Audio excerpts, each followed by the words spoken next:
Hi, I hope your week has been amazing. My name is Grace Ouma, and this is Conversations with Grace.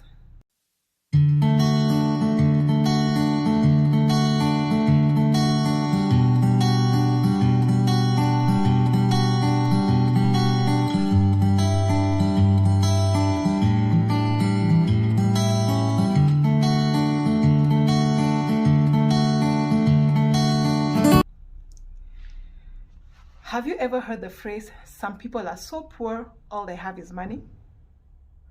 This week, a video has been circulating on social media. And it's a gentleman driving a car. He parks it by the roadside. He gets out. He drags a woman out of his passenger seat. He leaves her down there. She falls. And he enters his car and he drives off. It's the way he's dragging her out so viciously.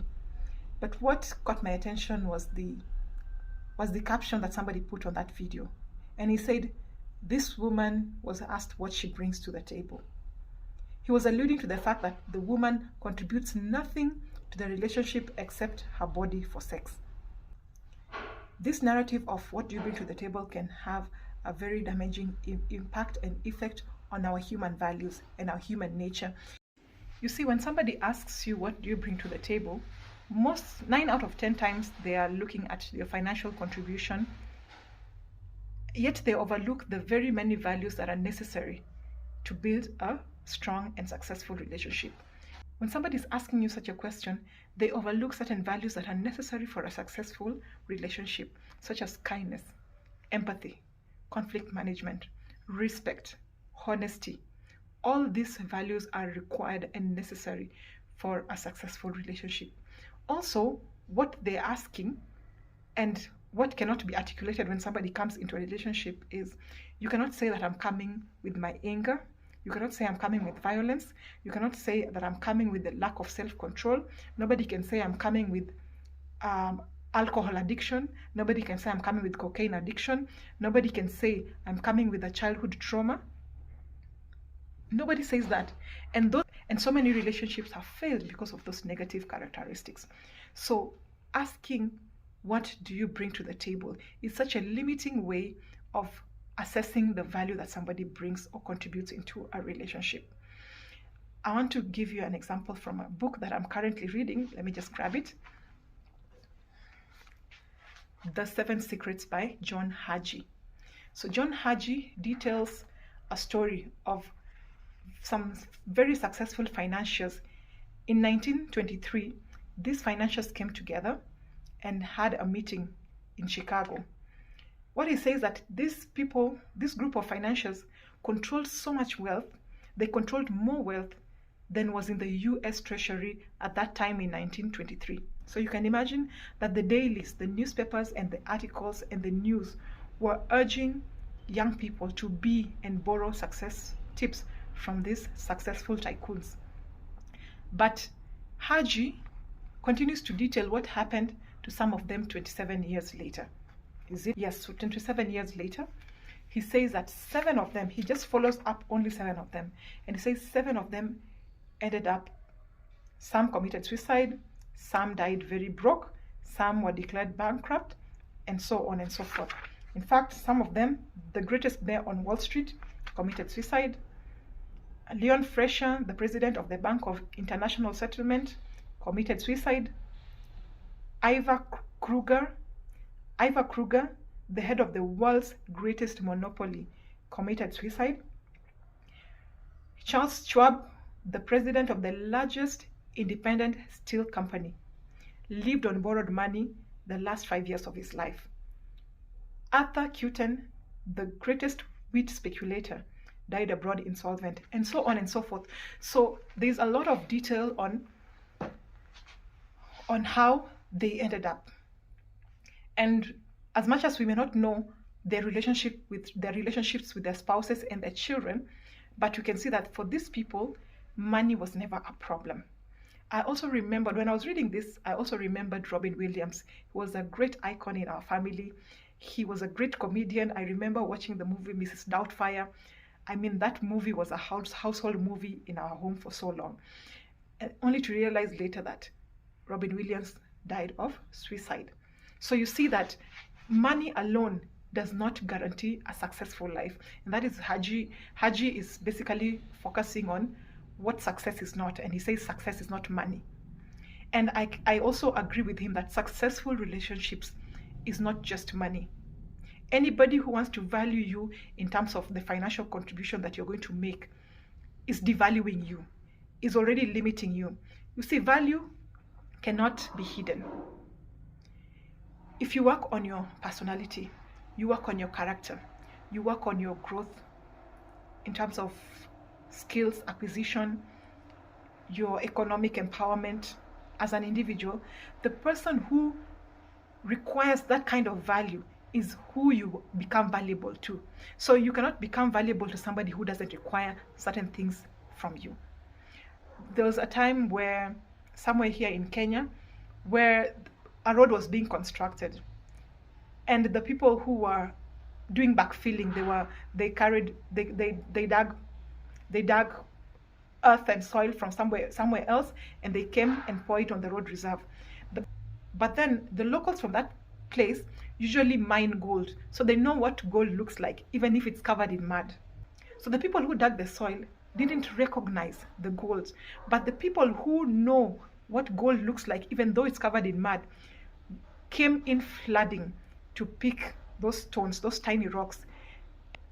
So the people who know gold were able to tell that this rock is not just an ordinary rock. There is value in this rock. So anybody who is looking for value finds value. Okay? I'll give you an example of my parents. One time, they went with us when we were still kids to a foreign land. My dad didn't have any source of income then. He didn't even have an assurance of a scholarship, but he went there by faith.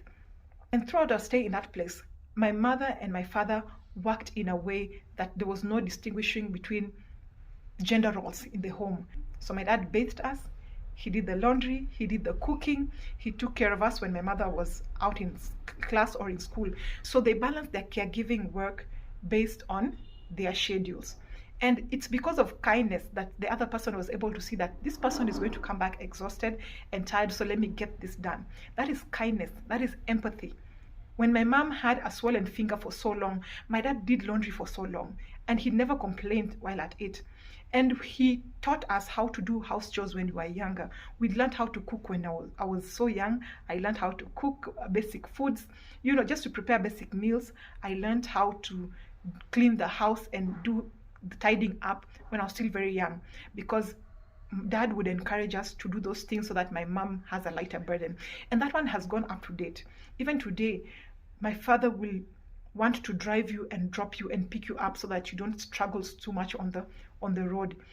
When my mom would be working and comes back after him, he will make sure that food is ready, and he will hoover in the kitchen. He will hammer it into your minds that your mom is going to come back very exhausted. Your mom is going to come back very tired. Make sure that the food is ready on time. He will monitor how the food is cooked. He will be specific on how he wants the food to be cooked. That is love, that is kindness, that is empathy. You cannot buy that. You cannot purchase that. When my dad is sick, I remember there was a time my dad was so sick, he was admitted in hospital. My mom, that hospital didn't have an extra bed for the person coming to check on the patient. But my mom could not stand going back to sleep at home when dad was in hospital. So she went to the house, she took some cushions from her sofa, and she came and she put them down there, and she slept next to him there in the hospital. And also she couldn't stand my dad wearing those hospital clothes. So she went and bought new pajamas for him so that we'd have new pajamas, and told the doctors, no, he's not wearing those hospital gowns. I have clothes for him. So that is empathy, that is love, that is kindness. You cannot purchase that. And so in a relationship, your mental health, your ability to overcome challenges, your ability to overcome economic downturns, your ability to overcome certain things that happen out of the blues in life will also depend on your partner, will also depend on these human values and skills and characters and traits that you choose to ignore when you reduce somebody to the financial value that they bring into a relationship. Remember, during the pandemic, what happened? So many people lost their jobs. So many people lost their sources of income. So many relationships crumbled because of that. Because if, assuming today, you enter into a relationship and you're asked, what do you bring to the table? And you say, I work and I can pay my bills comfortably. There is nothing wrong with that. But if the person is only assessing you based on that alone, then you have a very, very, very big problem. Because what if you decide to stay together today and then the following week you lose your job? What happens? The very foundation of that relationship breaks down. Because you remember, I came here because you could pay your own bills. Now that you can no longer pay this side of the bills, then there is no way I can continue staying with you. So another problem I have with somebody assessing you based solely on the monetary aspect that you bring to the table is this person is so fixated on paying bills alone, and he believes that his entire life is going to revolve around paying bills. Do you know there are some people who don't have problems of paying bills? They don't have problem with paying their school fees. And you want to look for somebody who has a growth mindset, who believes that they will get to a place where paying bills is not a problem. So if somebody who is valuing you based on go 50-50 on bills has a very fixed mindset when it comes to financial growth, and that is a red flag that you want to watch out for. So what am I saying? Let's not minimize human values and get caught up in this materialistic and capitalistic world that we live in, such that we remove humanity out of our relationships. There are over 300 million people who are suffering depression in the world. And this is regardless of their gender, of their race, of their economic status. It doesn't matter. Mental illness is not only affecting people with money or without money. Mental health is affecting people because we are human beings, and seasons of life happens to each and every one of us. There are seasons of sickness, there are seasons of health, there are seasons of prosperity, and there are seasons of luck. And the person who knows what value is will look for the value that you have. Continue to be kind, continue to be honest, continue to have integrity, but also continue to build yourself economically. As you continue to do that, the person who understands that kindness is a big factor in this relationship, a person who understands that empathy is a big factor that I need in my relationship, the person who understands that conflict management is something that I need for my relationship to be successful, that person will find you. That person will know. They will not need to ask. They can identify. So you remember the story I've just talked about, the people who mine gold? They can identify gold even if it's covered in mud when other people cannot. That is how somebody who understands and knows value can identify you and will know you even if you're covered with joblessness. But they know that this person has done a nursing course, this person is respectful, this person has integrity. Those are things that money cannot buy. Those are things money cannot bring. Do you want to meet a person who can give you millions but then abuses you?